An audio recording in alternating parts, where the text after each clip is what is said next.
ಸ್ನೇಹಿತರೆ ನಮಸ್ಕಾರ. ಮೊದಲು ಈ ವಿಡಿಯೋ ನೋಡಿಕೊಂಡು ಬನ್ನಿ. आसपास के जितने भी लोग हैं अच्छी तरह से समझ लें कि अगर किसी ने बदमाशी करी तो उनका कायदे से इलाज किया जाएगा। फिर अगर कहीं से खबर आ गई कि किसी ने कोई खुराफात करने की, किसी को परेशान करने की कोशिश की है, तो फिर उसकी खबर फिर अच्छे से लेंगे हम। ये जहांगीर के घर वाले भी खड़े हैं, उसको बता देना कायदे से। ये बार बार जो खबरें आ रही हैं कि उसके लोग धमका रहे हैं, तो फिर अच्छे से खबर लेंगे, फिर बाद में रोना पछताना मत। ಇದು ಪಶ್ಚಿಮ ಬಂಗಾಳದ ಫಾಲ್ಟಾ ವಿಧಾನಸಭಾ ಕ್ಷೇತ್ರದ ಟಿಎಂಸಿ ಅಭ್ಯರ್ಥಿ, ಟಿಎಂಸಿಯ ಭವಿಷ್ಯದ ನಾಯಕ ಅಂತಲೇ ಬಿಂಬಿತ ಆಗಿರುವಂತಹ ಅಭಿಷೇಕ್ ಬ್ಯಾನರ್ಜಿಯ ಬಲಗೈ ಬಂಟ ಜಹಾಂಗೀರ್ ಖಾನ್ನ ಚೇಲಾಗಳಿಗೆ ಉತ್ತರ ಪ್ರದೇಶದ ಸಿಂಘಂ ಎಂದೇ ಖ್ಯಾತರಾಗಿರುವ ಅಜಯ್ ಪಾಲ್ ಶರ್ಮಾ ಕೊಡ್ತಾ ಇರುವಂತಹ ಖಡಕ್ ವಾರ್ನಿಂಗ್. ಈ ವಿಡಿಯೋ ವೈರಲ್ ಆಗ್ತಾ ಇದ್ದ ಹಾಗೆ ಪಶ್ಚಿಮ ಬಂಗಾಳದಲ್ಲಿ ಈಗ ಯಾವ ರೀತಿಯ ವಾತಾವರಣ ಇದೆ ಅನ್ನೋದು ಜಗಜ್ಜಾಹೀರಾಗಿದೆ. ಹಾಗಾದ್ರೆ ಈ ಅಜಯ್ ಪಾಲ್ ಶರ್ಮಾ ಯಾರು ಅನ್ನೋದನ್ನ ಈಗ ನೋಡೋಣ. ಉತ್ತರ ಪ್ರದೇಶ ಕೇಡರ್ನ 2011ರ ಬ್ಯಾಚ್ನ IPS ಅಧಿಕಾರಿಯಾಗಿರುವ ಅಜಯ್ ಪಾಲ್ ಶರ್ಮಾ ಪ್ರಸ್ತುತ ಪ್ರಯಾಗ್ರಾಜ್ನಲ್ಲಿ ಹೆಚ್ಚುವರಿ ಪೊಲೀಸ್ ಆಯುಕ್ತರಾಗಿ ಅಂದರೆ ACP ಆಗಿ ಕರ್ತವ್ಯವನ್ನು ನಿರ್ವಹಿಸ್ತಾ ಇದ್ದಾರೆ. IPS ಅಧಿಕಾರಿಯಾಗುವ ಮುನ್ನ ಡೆಂಟಲ್ ಸರ್ಜನ್ ಕೂಡ ಆಗಿದ್ರು. ಉತ್ತರ ಪ್ರದೇಶದಲ್ಲಿ ಇವರನ್ನ ಎನ್ಕೌಂಟರ್ ಸ್ಪೆಷಲಿಸ್ಟ್ ಸಿಂಗಂ ಅಂತಲೇ ಕರೀತಾರೆ. ಎನ್ಕೌಂಟರ್ ಸ್ಪೆಷಲಿಸ್ಟ್ ಯಾಕಂದ್ರೆ ಉತ್ತರ ಪ್ರದೇಶದಲ್ಲಿ ಇಲ್ಲಿಯವರೆಗೆ ಅವರು 500ಕ್ಕೂ ಹೆಚ್ಚು ಸಮಾಜದ್ರೋಹಿಗಳ ಎನ್ಕೌಂಟರ್ ನಡೆಸಿದ್ದಾರೆ. ಕೇವಲ 22 ತಿಂಗಳುಗಳಲ್ಲಿ 136 ಎನ್ಕೌಂಟರ್ಗಳನ್ನು ಮಾಡಿದ ದಾಖಲೆ ಕೂಡ ಇವರ ಬಳಿ ಇದೆ. 2019ರಲ್ಲಿ ನಜೀಲ್ ಎಂಬ ಅತ್ಯಾಚಾರಿಯನ್ನ ಎನ್ಕೌಂಟರ್ ಮಾಡಿದ ನಂತರ ಅಜಯ್ ಪಾಲ್ ಶರ್ಮಾ ಅವರಿಗೆ ಎನ್ಕೌಂಟರ್ ಸ್ಪೆಷಲಿಸ್ಟ್ ಅನ್ನುವಂತಹ ಬಿರುದು ಬಂದಿತ್ತು. ನಜೀಲ್ 6 ವರ್ಷದ ಬಾಲಕಿಯನ್ನ ಉತ್ತರ ಪ್ರದೇಶದ ರಾಂಪುರದಲ್ಲಿ ಅತ್ಯಾಚಾರ ಮಾಡಿದ್ದ. ಉತ್ತರ ಪ್ರದೇಶದ ಸಿಂಘಂ ಪಶ್ಚಿಮ ಬಂಗಾಳದ ಚುನಾವಣಾ ಕಾರ್ಯಕ್ಕೆ ತೆರಳಿದ್ದಕ್ಕೆ ಪಶ್ಚಿಮ ಬಂಗಾಳದಲ್ಲಿ ಇಂದು 2ನೇ ಹಂತದ ಮತದಾನ ನಡೆದಿದೆ. ಪಶ್ಚಿಮ ಬಂಗಾಳದಲ್ಲಿ ಚುನಾವಣೆ ಇಸ್ ಈಕ್ವಲ್ಸ್ ಟು ಹಿಂಸಾಚಾರ ಎನ್ನುವಷ್ಟು ದೊಂಬಿ ಗಲಾಟೆ ಗಲಭೆಗಳು ಚುನಾವಣೆಯ ದಿನಗಳನ್ನು ನಡೆಯುತ್ತೆ.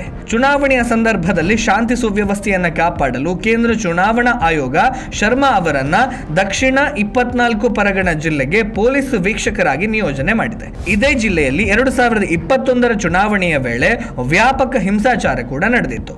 ಈ ಬಾರಿ ಹಿಂಸಾಚಾರ ನಡೀಬಾರದು, ಶಾಂತಿಯುತ ಚುನಾವಣೆ ನಡೀಬೇಕು ಎಂಬಂತಹ ಉದ್ದೇಶದಿಂದ ಚುನಾವಣಾ ಆಯೋಗ ಸಿಂಘಂ ಅಜಯ್ ಪಾಲ್ ಶರ್ಮಾ ಅವರನ್ನ ಕರೆಸಿಕೊಂಡಿದೆ. ಇದಕ್ಕೂ ಮೊದಲು ಫಾಲ್ಟಾ ವಿಧಾನಸಭಾ ಕ್ಷೇತ್ರದ ಅಭ್ಯರ್ಥಿ ಜಹಾಂಗೀರ್ ಖಾನ್ ಈಗ ನಿಮಗೆ ಭದ್ರತೆ ಕೊಡಲು CRPF ಗಳಿದ್ದಾರೆ, ಅವರು ಹೋದ ನಂತರ ಇಲ್ಲಿ ಏನಾಗ್ತದೆ ಅನ್ನುವುದನ್ನ ನೀವು ಊಹಿಸಿಕೊಳ್ಳುವುದಕ್ಕೂ ಸಾಧ್ಯ ಇಲ್ಲ, ಹಾಗಾಗಿ ನಮ್ಮ ವಿರುದ್ಧ ಓಟು ಹಾಕುವವರನ್ನು ಮುಗಿಸ್ತೇವೆ ಅಂತ ಬಹಿರಂಗವಾಗಿ ಚುನಾವಣೋತ್ತರ ಹಿಂಸಾಚಾರಕ್ಕೆ ಕರೆ ಕೊಟ್ಟಿದ್ದ. ಆತನ ಚೇಲಾಗಳು ಕೂಡ ಮತದಾರರಿಗೆ ಬೆದರಿಕೆ ಒಡ್ಡುವ ಕೆಲಸ ಮಾಡ್ತಾ ಇದ್ರು. ಈ ಕಾರಣಕ್ಕಾಗಿಯೇ IPS ಅಜಯ್ ಪಾಲ್ ಶರ್ಮಾ ಅವರು ಜಹಾಂಗೀರ್ ಖಾನನ ಕುಟುಂಬಸ್ಥರಿಗೆ ಚೇಲಾಗಳಿಗೆ ಖಡಕ್ ವಾರ್ನಿಂಗ್ ಅನ್ನ ಕೊಟ್ಟಿದ್ದು. ಇದೇ ಫಾಲ್ಟಾದಲ್ಲಿ ಪರಿಸ್ಥಿತಿ ಹೇಗಿದೆ ಅಂದ್ರೆ ಎಲೆಕ್ಷನ್ ಬೂತ್ ನಲ್ಲಿ ಬಿಜೆಪಿ ಅಭ್ಯರ್ಥಿಯ ಮುಂದೆ ಇರುವಂತಹ ಬಟನ್ಗೆ ಟೇಪ್ ಅಂಟಿಸಿಟ್ಟಿದ್ದಾರೆ. ಇದನ್ನ ಸ್ವತಃ ಬಿಜೆಪಿ ಅಭ್ಯರ್ಥಿಯೇ ಹೋಗಿ ಪ್ರಶ್ನಿಸಿದಾಗ ಚುನಾವಣಾ ಕರ್ತವ್ಯ ಸಿಬ್ಬಂದಿಗಳು ತಲೆ ಕೆಳಗೆ ಮಾಡಿ ಅಸಹಾಯಕರಾಗಿ ನಿಂತುಕೊಂಡಿದ್ದಾರೆ. ಇದಾದ ಬಳಿಕ ರಿಜು ದತ್ತಾ ಎನ್ನುವಂತಹ TMC ವಕ್ತಾರ ಅಜಯ್ ಪಾಲ್ ಶರ್ಮಾ ಅವರಿಗೆ ಬಹಿರಂಗ ಧಮಕಿಯನ್ನು ಹಾಕ್ತಾನೆ. ನಿಮ್ಮ ಮೇಲೆ ಕಣ್ಣಿಟ್ಟಿದ್ದೇವೆ, 4ನೇ ತಾರೀಕಿನಂದು ಫಲಿತಾಂಶ ಬಂದ ನಂತರ ನೀವು ಎಲ್ಲೇ ಹೋದ್ರೂ ನಿಮ್ಮನ್ನ ನಾವು ಬಿಡಲ್ಲ, ಬೇರೆ ರಾಜ್ಯಕ್ಕೆ ಹೋದ್ರೂ ನಿಮ್ಮನ್ನ ಬಿಡಲ್ಲ, ನಿಮ್ಮ ಮೇಲೆ FIR ದಾಖಲಿಸ್ತೇವೆ, ಚಾರ್ಜ್ ಶೀಟ್ ಹಾಕ್ತೇವೆ ಎಂದೆಲ್ಲ ಹೇಳ್ತಾನೆ. पर मैं साफ साफ भाषा में अजय पाल शर्मा जी को एक चीज बताना चाहता हूँ. 4 तारीख रिजल्ट निकलने के बाद आप जहां भी भाग जाएं आप छुप नहीं पाएंगे. आपको ऐसा लगता होगा कि हम एक दूसरे राज्य से आए हैं, वहां पर हम चले जाएंगे और मेरा बीजेपी का मालिक मुझे बचा लेगा. मैं आपको सीधी तौर पे ये कहना चाहता हूं कि आपके खिलाफ FIR होगा. ಇದನ್ನೆಲ್ಲ ನೋಡುವಾಗ ಮೇ 4ರ ನಂತರ ಅಂದ್ರೆ ಚುನಾವಣೆಯ ಫಲಿತಾಂಶದ ನಂತರ ಕಳೆದ ಬಾರಿಯಂತೆ ಈ ಬಾರಿಯೂ ಪಶ್ಚಿಮ ಬಂಗಾಳದಲ್ಲಿ ವ್ಯಾಪಕ ಹಿಂಸಾಚಾರ ನಡೆಸಲು TMC ಗೂಂಡಾಗಳು ಪ್ಲಾನ್ ಮಾಡಿದ್ದಾರೆ ಅನ್ನೋದು ಪಕ್ಕ. ಚುನಾವಣೆ ಅಂದರೆ ಪ್ರಜಾಪ್ರಭುತ್ವದ ಹಬ್ಬ, ಫೆಸ್ಟಿವಲ್ ಆಫ್ ಡೆಮೋಕ್ರಸಿ ಅಂತೆಲ್ಲ ಕರೀತಾರೆ. ಆದರೆ ಪಶ್ಚಿಮ ಬಂಗಾಳದಲ್ಲಿ ಚುನಾವಣೆ ಬಂದರೆ ಸಾಕು ಅಲ್ಲಿನ ಕೆಲವು ಜಿಲ್ಲೆಗಳಲ್ಲಿ ಬಿಜೆಪಿ ಕಾರ್ಯಕರ್ತರು ಸಾವನ್ನ ಎದುರಿಸಲು ಸಿದ್ಧರಾಗಬೇಕಾದಂತಹ ಪರಿಸ್ಥಿತಿ ಇದೆ. ಯಾರು ತಮ್ಮನ್ನ ತಾವು ಸಂವಿಧಾನದ ರಕ್ಷಕರು ಅಂತ ಸ್ವಯಂ ಸ್ವಯಂಘೋಷಿತವಾಗಿ ಕರೆದುಕೊಳ್ತಾರೋ ಅಂಥವರು ಪಶ್ಚಿಮ ಬಂಗಾಳದಲ್ಲಿ ಟಿಎಂಸಿ ಗೂಂಡಾಗಳು ಚುನಾವಣೆಯ ಸಮಯದಲ್ಲಿ ಮಾಡುವ ಈ ಹಿಂಸಾಚಾರದ ಬಗ್ಗೆ ತುಟ್ಟಿ ಬಿಚ್ಚೋದೇ ಇಲ್ಲ. ಯಾಕಂದ್ರೆ ಅಲ್ಲಿ ಹೆಣ ಬೀಳ್ತಾ ಇರೋದು ತಮ್ಮ ಸಿದ್ಧಾಂತದವರದ್ದಲ್ಲ ಅಲ್ವಾ.